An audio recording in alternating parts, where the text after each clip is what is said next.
American auteur director Paul Thomas Anderson has made a career out of creating complex and dramatic films with stylistic and thematic consistencies. The relationship between chance, as well as fate, destiny, and causality, are each themes that play a large role within P.T. Anderson's oeuvre. And I would like to think this was only a matter of chance. These themes are especially prevalent in Anderson's early films, such as Boogie Nights, released in 1997, Magnolia, released in 1999, and Punch Drunk Love, released in 2002 and starring Adam Sandler in an atypical dramatic role. This video essay will analyze the intersection of these thematic strands, using Boogie Nights' infamous donut shop scene as a case study. The sequence itself establishes characterization, presents visual symbolism, foreshadows events, and builds tension, all through the mise-en-scene, which is the placement of characters, costumes, props, and camera compositions visualized on the screen. So let's get right to it. Cloudy with a Chance of Donuts. The donut shop scene involves Buck, played by Don Cheadle, a secondary porn star and stereo salesman who is trying to raise money to open his own store. Buck has recently turned a new leaf, abandoning the porn industry to start a new life with Jessie, the mother of his soon-to-be-born child. Buck is dressed in a pure white suit, a stark contrast from his other costumes in the film, where he has always worn distinctly red clothing. His white suit, and even his car, seem to symbolize Buck's new, more moralistic path that he has chosen to follow. Pay close attention to the reoccurring juxtaposition between bells as Buck enters the shop. Hey. Hey, what's up? Can I help you? Yeah, I'm gonna get a dozen. Alright. The transition between the ominous non-diegetic bell tolls, the diegetic jingle bells on the door, followed by yet another donging bell within Bing Crosby's rendition of Silent Night over the loudspeaker, establishes a connection to the forthcoming birth of his own son, but also foreshadows possible danger and tension as Buck enters the shop. The scene presents a somewhat perverse biblical miracle that will save Buck and, in essence, his son. Silent Night being yet another connection and reminder of the forthcoming birth. Oh, is this a? Did you do this for the Christmas? Yeah. Oh, that's cute. Yeah, give me two of those sprinkly Christmas things. The production design, including the filming location and Christmas set dressings, contain a red visual motif, not only to remind viewers of the past Buck is trying to leave behind, but also as a way to foreshadow what is to come. But wait, before we go to the climax of the scene, let's go back. Pay close attention to the classic Santa Claus wall decoration on the left of the screen. Great. As the camera follows Buck to the end of the counter, Santa's eyes also follows him, and in essence, the spectator.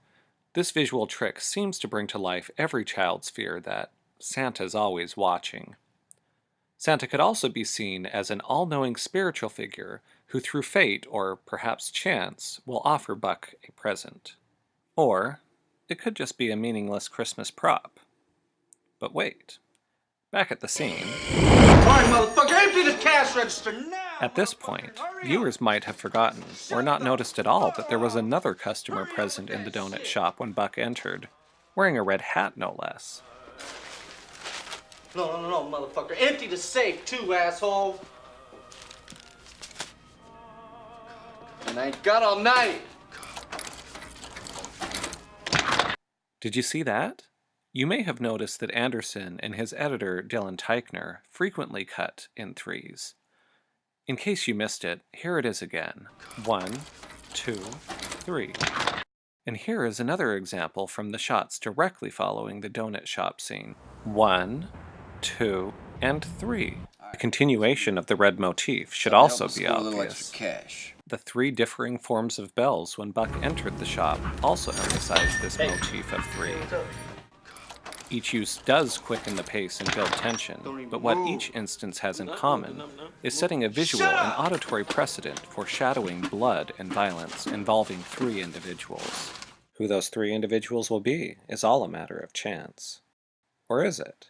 Remember that possibly insignificant Santa Claus decoration? There are also 3 of the same ever-watching Santas behind 3 of the actors. Even the frightened clerk is surrounded by Santa figures. What makes Buck different from all of the others, however, is his connection to Santa. See Buck's framing here? Another coincidence, perhaps? Don't fucking move, man. Shut the fuck up.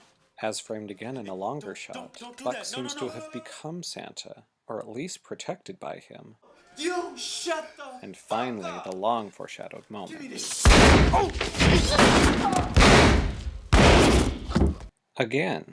1, 2, 3.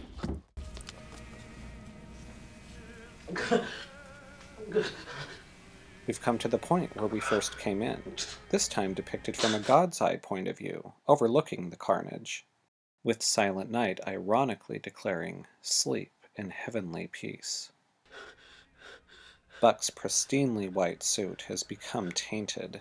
Buck is less a festive candy cane covered in blood than he is reminiscent of the clothing he wore in his past life, a life he has tried so desperately to move beyond. This terrible act of chance has also left Buck alone with literal blood money.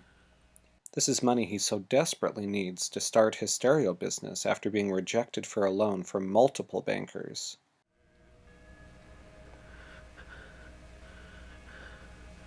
Buck's psychological motivation is quite apparent as the camera slowly moves closer to his face, as well as the money. The spectator waits in suspense until Buck makes his fateful decision to take the present. Well, blood money. And for what I would like to say, I can't. This was not just a matter of chance. These strange things happen all the time. Well, at least in a P.T. Anderson movie. But what can we learn from this? Film scholar David Bordwell's chapter, Story Causality and Motivation, quotes Francis Patterson stating, "Emphasis must be laid upon causality and the action and reaction of the human will." Bordwell goes on to argue, here in brief is the premise of Hollywood story construction: causality, consequence, psychological motivations, and drive towards overcoming obstacles and achieving goals. The donut shop scene in Boogie Nights is an effective demonstration of P.T. Anderson's ability to present convenient violence to force a moral dilemma. These coincidences in turn forwards causality and moves the plot, which is also skillfully emphasized within the mise-en-scene. In summary, perhaps the ending of Anderson's Magnolia says it best.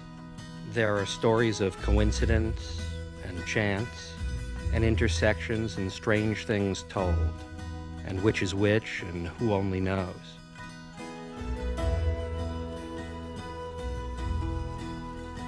And we generally say, well, if that was in a movie, I wouldn't believe it. Someone so-and-so met someone else's so-and-so, and so on. And it is in the humble opinion of this narrator that strange things happen all the time. And so it goes, and so it goes, and the book says, we may be through with the past, but the past ain't through with us.